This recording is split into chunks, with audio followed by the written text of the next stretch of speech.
C5, C6 disc bulge. So paggising mo, sobrang tigas ng leeg mo at hindi ka makalingon o yung stiff neck. Ang unang pumasok sa isip mo, naku, namaling una na naman ako. Kaya ang ginawa mo, nagpahilot ka. Pero lumipas ang ilang araw, hindi lang leeg ang masakit.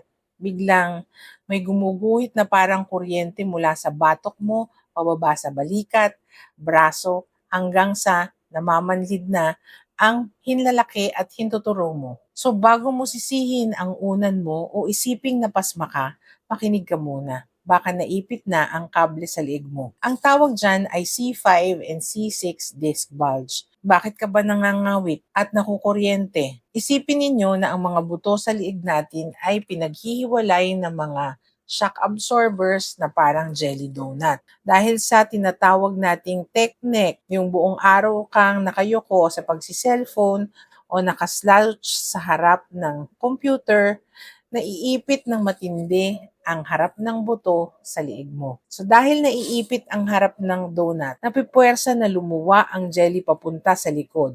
Ito ang tinatawag natin na disc bulge. Doc, umaabot sa kamay ang sakit.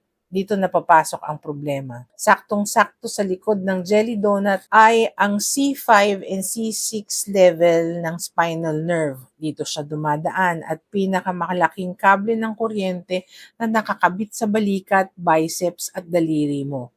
Kapag lumuwa ang jelly, literal nitong pinipitpit ang kable. Kaya kahit sa leeg ang sira sa braso at kamay mo, nararamdaman pa rin ang pamanhid at kuryente at panghihina hanggang sa dulo ng daliri mo.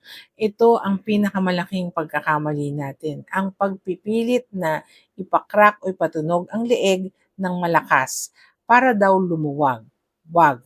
Kung may luluwag dyan sa jelly sa leeg mo, ang maling pagpihit ay pwedeng lalong magpadiin dito sa nerve at tuluyang makaparalisa ng braso. So anong dapat gawin? Una, itaas ang phone o ang monitor.